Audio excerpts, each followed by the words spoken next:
પ્રયત્કર કાનડિયા લગ્નમાં મગ્ન થઈ ગયેલી. આજની મારી વાત છે લગ્નમાં મગ્ન થઈ ગઈ.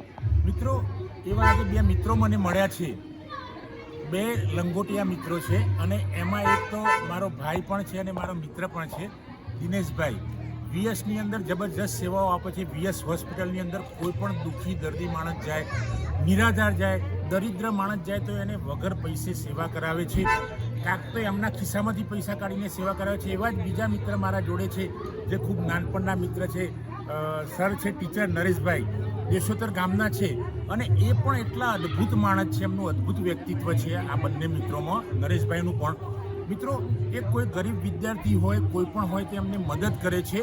ગરીબ વિદ્યાર્થીને આગળ કેવી રીતે આવવું એનો મતલબ એવો નથી કે આર્થિક સુખી હોય એને મદદ ના કરે, બધાને સંભાવ રાખીને મદદ કરે છે. તો આવા વિદ્યાર્થીઓને મદદ કરવી એ બહુ મોટી વાત છે. મિત્રો આજના જમાનામાં પણ પેલી ભૂતકાળની વાતો યાદ રાખીને ગામડામાં પગદંડી પણ અમે ચાલતા હતા, ભણવા જતા હતા, એ વાત રાખીને આર્થિક દુઃખી હતા અને એમાં એમને પોતાની જિંદગી યાદ કરી અને નવા વિદ્યાર્થીઓને, આવનાર પેઢીને મદદ કરે છે. દિનેશભાઈની તો વાત કરવા જઈએ તો શબ્દો ખૂટી પડે. બંને નરેશ સરની પણ એવી જ વાત છે, કારણ કે દિનેશભાઈ તો મને પોતાને અનુભવ છે કે મારે કંઈ કામ હોય ને હું ફોન કરું કે ભાઈ મારો વિદ્યાર્થી તમારી જોડે દવા કરાવવા આવે છે, દિનુભાઈ કશે મોકલી દો. દિનેશભાઈ અદ્ભુત. એવા તો મેં સમાજના કેટલાય કિસ્સા જોયા. એક દાદા ધાબા ઉપરથી પડી ગયેલા રાત્રે 2 વાગે, અને 2 વાગે દિનુભાઈને મેં અમદાવાદ ફોન કર્યો કે આ દાદા ગામડે પડી ગયા છે ને હું લઈને આવું છું. દિનેશભાઈએ કીધું લઈને આવી જાઓ. મિત્રો અમે લગભગ 3 વાગે અમદાવાદ પહોંચ્યા હિંમતનગરથી. તો દિનેશભાઈ ત્યાંથી ઉઠીને માણસ ભર નીંદમાં ઊંઘતા હતા. બીજા દિવસે રવિવાર હતો, શનિવારની ઊંઘ લેતા હતા.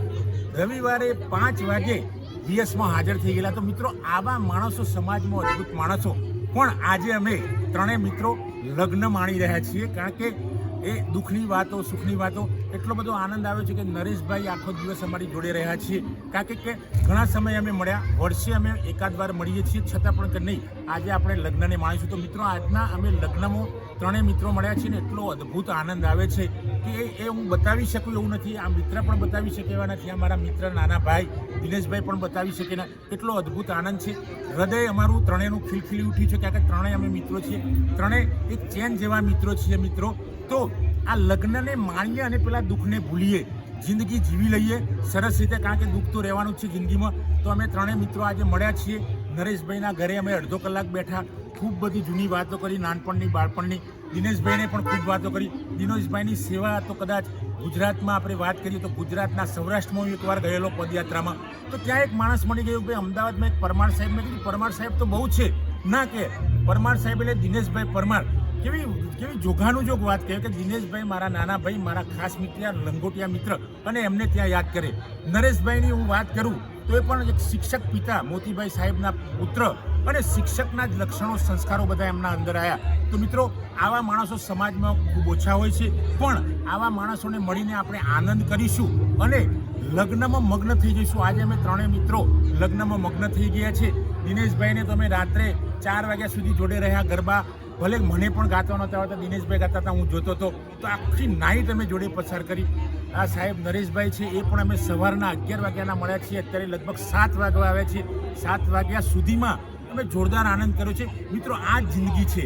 તમે પૈસો ભેગો કરશો, તમે હાર્ડવર્ક કરશો, પણ પછી શું પ્રેમ નહીં હોય, મિત્રોમાં પ્રેમ નહીં હોય, સમાજમાં પ્રેમ નહીં હોય તો જીવી કેવી રીતે શકીશું? એટલે જ્યારે સમય મળે ત્યારે મિત્રોમાં મગ્ન થઈ જાઓ. આવા બે મિત્રો મળ્યા હોય, લગ્ન હોય તો લગ્નમાં મગ્ન થઈ જાઓ.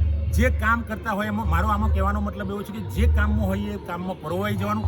આજે લગ્ન છે તો અમે ત્રણેય ભૂલી ગયા છે, શાળા કોલેજ બધું ભૂલી ગયા છે અને લગ્નમાં જ મગ્ન થઈ ગયા છે.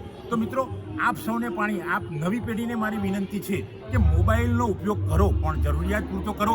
અને મોબાઈલ બાજુમાં મૂકીને જો તમે કોઈના મામા, માસી, કાકા, કાકીના લગ્નમાં ગયા હોય, બેન ભાઈના લગ્નમાં ગયા હોય તો લગ્નમાં મગ્ન થઈ જાઓ. જો તમે એકવાર લગ્નમાં મગ્ન થઈ જશો તો મોબાઈલ પણ તમને નાનો લાગશે અને પેલો આનંદ મોટો લાગશે. એટલે તો મેં આજે વાત કરી છે, કેટલા વિષયોને વણી લીધા છે મેં આજે કે લગ્નમાં મગ્ન થઈ જાઓ. જૂના મિત્રોનો ભૂતકાળ, આ મારા ખાસ ભાઈ, નજીકનો ભાઈ, મારા કાકાના છોકરા, અમે કહીએ કે કાકા બાપાના પોળિયા સાથે લખોટીઓ રમતા, અમે સાથે ગોટલા આંબાના પણ રમેલા છે, ગિલ્લી દંડો રમેલા છે, કબડ્ડી રમેલા છે, લડેલા પણ બહુ છીએ, અત્યારે પણ લડીએ છીએ, કારણ કે લડવામાં પણ પ્રેમ છે મિત્રો. તો આ પ્રેમને આપણે પામી જઈએ અને આવા મિત્રો સાથે જિંદગી જીવીએ. જ્યારે પણ સમય મળે ત્યારે આવા મિત્રોનો સાથ લઈએ. મિત્રો નવી પેઢીને મારે ખાસ પ્રેરણા આપવાની છે કે જ્યાં હોય એ જગ્યાને માણો.